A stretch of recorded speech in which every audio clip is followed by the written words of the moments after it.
today we are going to deal with presumption in NI. Negotiable instrument act को जब भी हम देखते हैं तो उनके रिगार्ड में क्या प्रिजम्पशन रहती है। अब यहाँ पे जो वर्ड प्रिजम्पशन है इसका मतलब क्या है, इंटरप्रिटेशन स्टैट्यूट पढ़ा होगा तो प्रिजम्पशन का मतलब काफ़ी अच्छे से पता होगा। प्रिजम्पशन मतलब ये है कि हम ये चीज़ तो मान कर ही चल रहे हैं, ठीक है। मतलब कोई भी नेगोशिएबल इंस्ट्रूमेंट होगा ना, जैसे ही नेगोशिएबल इंस्ट्रूमेंट आएगा तो उस नेगोशिएबल इंस्ट्रूमेंट को मैं देखूंगी और अगर वो मतलब इन्फोर्स करा मतलब ऑनर करा रहा है उस नेगोशिएबल इंस्ट्रूमेंट को, है ना, जो तो ये मैं मान के कुछ चीज़ें चलूंगी।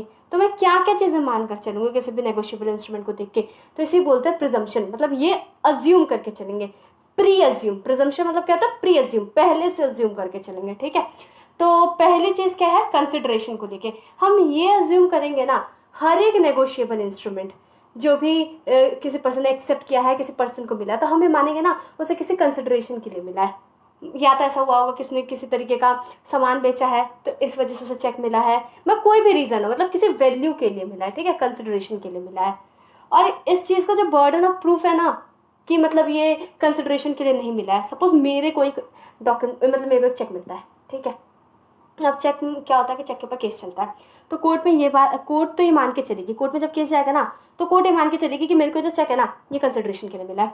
अब जो दूसरी पार्टी है वो प्रूफ करेगी कि ये जो है ना चेक ये कंसिडरेशन के लिए नहीं मिला था, किसी और पर्पस की वजह से मिला था, ठीक है। तो मेरे ऊपर बर्डन ऑफ प्रूफ नहीं है, मेरे फेवर में पहले से अज्यूम्ड है कि मेरे को ये जो है जो चेक है वो कंसिडरेशन की वजह से मिला, किसी वैल्यू की वजह से मिला है। अब अच्छा, तो इस प्रिजम्पशन की इंपॉर्टेंस क्या है, आया क्यों है, तो इसके लिए हमारे पास ये वाला केस है, मुकुंद भाई का केस। इस केस में हुआ ऐसा था कि कोर्ट ने इसमें ये बताया कि हम कंसिडरेशन का प्रिजम्पशन इस वजह से मान के चलते हैं क्योंकि ये सारे जो जितने भी नेगोशिएबल इंस्ट्रूमेंट है किस लिए आए थे, इस वजह से आए थे ना कि जो बिजनेस है, बिजनेस के अंदर जो डीलिंग है वो ईजी हो जाए, राइट। इसलिए तो आया था ना कि अब एक बात बताओ, जिसको चेक मिल रहा है बार बार, हमें देखो, हमें किस इंसान को चेक या कोई इंस्ट्रूमेंट मिलता है ना तो कंसिडरेशन के लिए मिलता है।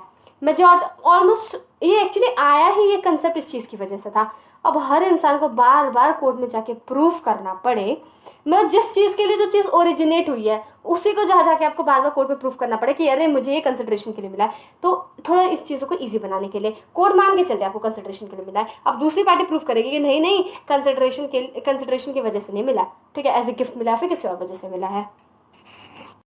जितने भी जो प्रिजम्पशन हम पढ़ रहे हैं ना ये प्रिजम्पशन कोर्ट में काम आते हैं।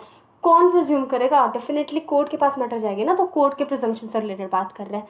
तो जितने भी आप प्रिजम्पशन पढ़ोगे इस माइंडसेट से पढ़ना, ठीक है। दूसरा, डेट को लेके प्रिजम्पशन, हम ये मानते हैं कि जो जो अगर कोई जो एनआई है उस पर कोई डेट मेंशन है तो हम ये मानेंगे कि on that particular date such instrument was drawn और मेड, ठीक है। तो डेट को लेके ये था। अब जैसे इसके अंदर केस है, इस केस का नाम है फूलचंद वर्सेस लक्ष्मी नारायण। इस केस में ऐसा हुआ था कि अगर प्रोमिसरी नोट जो है उस प्रोमिसरी नोट को हमारे पास लेके बहुत ज़्यादा एविडेंस है, एम्पल एविडेंस है ये बताने के लिए कि जो प्रोमिसरी नोट है वो एंटीडेटेड, ठीक है, मतलब इसकी डेट अब निकल चुकी है, तो फिर कोर्ट प्रिज्यूम नहीं करेगी। मतलब कहने का मतलब ये है कि जो चीज़ साफ साफ सामने दिख रही है, जिस चीज़ का एविडेंस है, तो फिर प्रिजम्पशन लेकर नहीं बैठेगी, प्रूफ हो चुका है, मतलब साफ साफ दिख रहा है, एम्पल एविडेंस इस चीज़ को लेके कि जो भी इंस्ट्रूमेंट है, इस केस में प्रोमिसरी नोट था, वो एंटीडेटेड था। तो हम ये नहीं मानेंगे कि नहीं ये तो क्या कहते हैं कि इसी दिन ड्रॉ हुआ था या फिर इसी दिन बनाया गया, ठीक है। और उसके बाद जो अगला हमारा प्रिजम्पशन है वो एक्सेप्टेंस से रिलेटेड, हम ये मानेंगे कि जो भी ये नेगोशिएबल इंस्ट्रूमेंट है वो रीजनेबल टाइम के अंदर एक्सेप्ट हो गया होगा, ठीक है, मेच्योरिटी से पहले। अच्छा, मेच्योरिटी क्या होती है, मेच्योरिटी ये होती है ना, जैसे बिल ऑफ एक्सचेंज वगैरह ये सब होते हैं, ये सब ना शॉर्ट टर्म के लिए यूज़ करते हैं, ऐसा नहीं कि सालों साल चलेगा, नहीं, इतना ऐसा नहीं रहता, कई साल, 10 साल नहीं, थोड़े मतलब छोटे टाइम पीरियड के लिए, छोटे ड्यूरेशन के लिए यूज़ करते हैं, ठीक है। तो जो मेच्योरिटी डेट बेसिकली वो ये बताता है ना कि सपोज कोई डेट लिखा रहता है, ठीक है, प्रोमिसरी नोट है, उस पर कोई सी भी तारीख लिखी है, सपोज हम मान लेते हैं 3 मई, ठीक है, 2021 लिखा है, ठीक है। तो यानी कि अभी जो नेगोशिएबल इंस्ट्रूमेंट है इसका पैसा जो है इस तारीख को मिलने वाला है। तो मैच्योरिटी डेट सिर्फ इसी तारीख तक नहीं होगी, 3 मई 2021 नहीं, आपको 3 दिन और ग्रेस के मिल जाते हैं। तो 3 दिन ग्रेस के और मिले तो यानी कि 6 तारीख तक, यानी कि 6 मई तक ये जो इंस्ट्रूमेंट होगा वो वैलिड होगा। चेक के केस में चेक के केस में कोई ग्रेस पीरियड नहीं मिलता, ये बात ध्यान रखना। ग्रेस पीरियड जो है ना, ये 3 दिन जो एक्स्ट्रा है, ये बाकी negotiable instrument bill of exchange में मिल जाएगा आपको, पर चेक में नहीं मिलेगा, ठीक है। ग्रेस पीरियड, ग्रेस पीरियड समझ गए? ग्रेस पीरियड कुछ नहीं, मतलब जो तारीख है ना आखिरी, वो मतलब जो इंस्ट्रूमेंट के वैलिड रहने की, उसमें 3 दिन और जुड़ जाते हैं, उसे बोलते हैं ग्रेस पीरियड, ठीक है। अब तो टाइम ऑफ ट्रांसफर, अब हम ये मानेंगे कि सपोज अगर एक पर्सन है ए जो है वो बी को अगर सपोज इंस्ट्रूमेंट कोई भी ट्रांसफर करता है, तो हम ये मान के चलेंगे कि वो मैच्योरिटी से पहले दे रहा है। मैच्योरिटी के बाद देने का क्या मतलब है, उससे पैसा ही नहीं क्लेम कर पाएगा, ठीक है। तो हम ये मान के चलेंगे कि वो जो है मैच्योरिटी से पहले ट्रांसफर हो रहा है। अगला प्रिजम्पशन है वो है ऑर्डर ऑफ इंडोर्समेंट को लेके।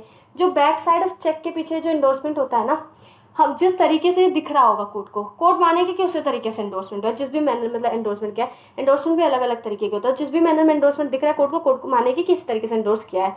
हाँ, अगर जो दूसरा पार्टी प्रूफ करना चाहे कि नहीं नहीं इस तरीके से इंडोर्समेंट नहीं हुआ, ये इंडोर्समेंट है, तो प्रूफ कर सकते, तो ये प्रिजम्पशन हट जाएगा, लेकिन नॉर्मली हम लोग यही बात मानेंगे। उसके बाद जो अगला है स्टैम्प। अगर कोई भी प्रॉमिसरी नोट है ना या बिल ऑफ एक्सचेंज खो गया है, लॉस हो चुका है, तो हम ये मानेंगे ना कि वो स्टैम्प, मतलब कोर्ट ये मानेगी कि वो जो है स्टैम्प था, ठीक है, स्टैम्प उसकी दे रखी थी, ठीक है। ये जो cheque, bill of exchange, promissory note, इन सब पे स्टैम्प लगना जरूरी होता है, चेक पे कोई जरूरत नहीं होती स्टैम्प की। उसके बाद जो लास्ट है, लास्ट प्रिजम्पशन, ये सेक्शन 118 में दे रखे हैं कुछ जो प्रिजम्पशन है जो मैं बता रही हूँ। इसमें ये है कि प्रिजम्पशन जो है, जो होल्डर है वही होल्डर इन ड्यू कोर्स है। अब होल्डर क्या होता है, होल्डर इन ड्यू कोर्स क्या होता है, इसके ऊपर डिटेल वीडियो है, लेकिन अगर शॉर्ट में जाने तो होल्डर इन ड्यू कोर्स रहता है ना, उसे नेगोशिएबल इंस्ट्रूमेंट कंसिडरेशन की वजह से मिलता है, ठीक है।